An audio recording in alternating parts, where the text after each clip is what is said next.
All right, folks, continuing with the news of the day, and that is the change in the rules in the Senate, the nuclear option opted for and instituted by Harry Reid and the Democrats. Joining us now, Susan Ferrechio, Chief Congressional Correspondent, Washington Examiner. Hi, Susan.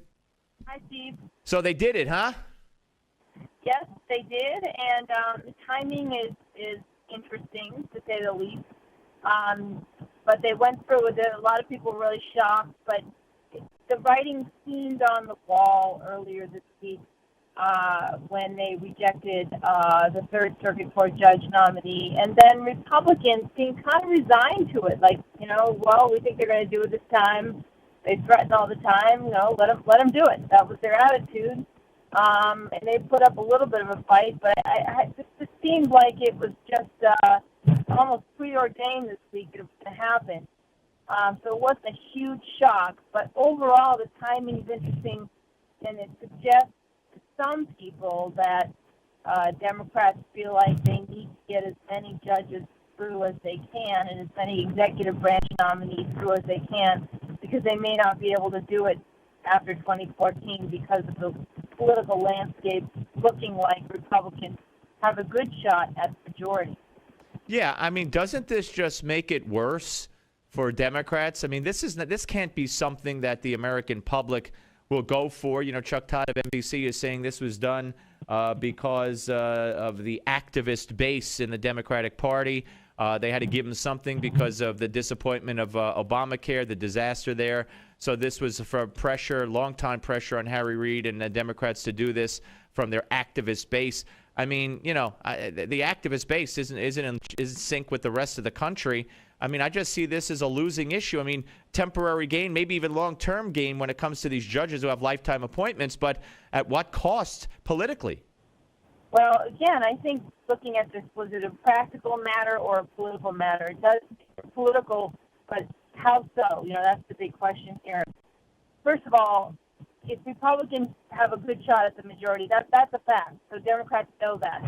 But they may be calculating that even though they will be in the minority in the Senate, that a Democrat will hold on to the White House, thus protecting the Supreme Court and other judicial nominees from going slanting conservative. So you can look at it that way.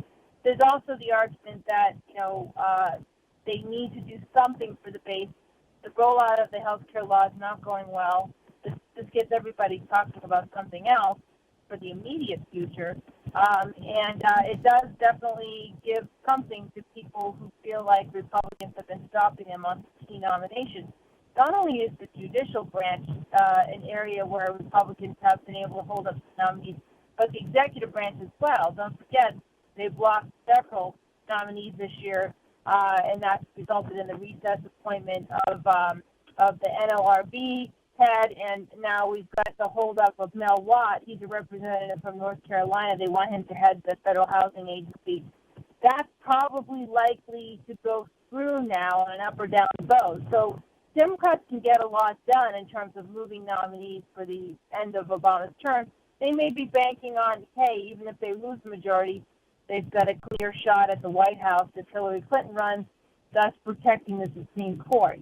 They do make calculations like this when they make decisions to change the rules, and I know that they were thinking about it. Now, Susan, as far as you know, I had Orrin Hatch on, and he said that as far as he knew, this filibuster change applies to everything. He doesn't think so, and Candy Crowley on CNN alerted me to this. I happened to be watching her, and she said the president alluded to all this legislation, but she said, I don't think he understands that this doesn't apply right now to that kind of stuff, just the judicial nominees and the nominees for appointments. Well, again, that depends who you ask. Republicans think that the rule itself should apply universally to both Supreme Court and lower nominees. Democrats believe they've carved out an exception for that. The question really is, what will happen if Republicans win the majority in the Senate and a Republican wins the White House? Sometime in the future there will be a need to fill a Supreme Court vacancy. What's going to happen? Are Republicans going to take that rule and apply it to the Supreme Court? Or are they going to say, frankly, what they could do is just do another vote on changing the rules to the Supreme Court if they wanted to do that.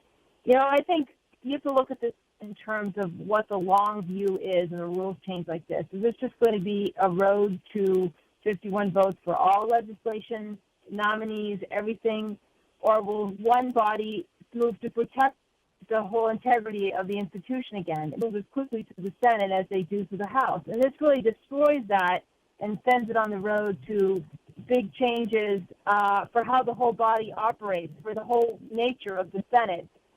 So it just depends on what the majority moving forward wants to do. That includes the Republican majority, too. Are they going to try to, let's put it this way, if Republicans ever have the opportunity to move a Supreme Court nominee, and they do decide to use a 51-vote threshold, that pushes this whole thing further. Absolutely. The next time the Democrats are in charge, they try to do it on all bills. You could just change the whole nature of the Senate. That's why you have Republicans today talking about this day as a very pivotal moment. Right. Susan, absolutely. Listen, I thank you very much for your time. We'll talk to you next week. Steve Malzberg, Susan Ferrechio, Steve Malzberg.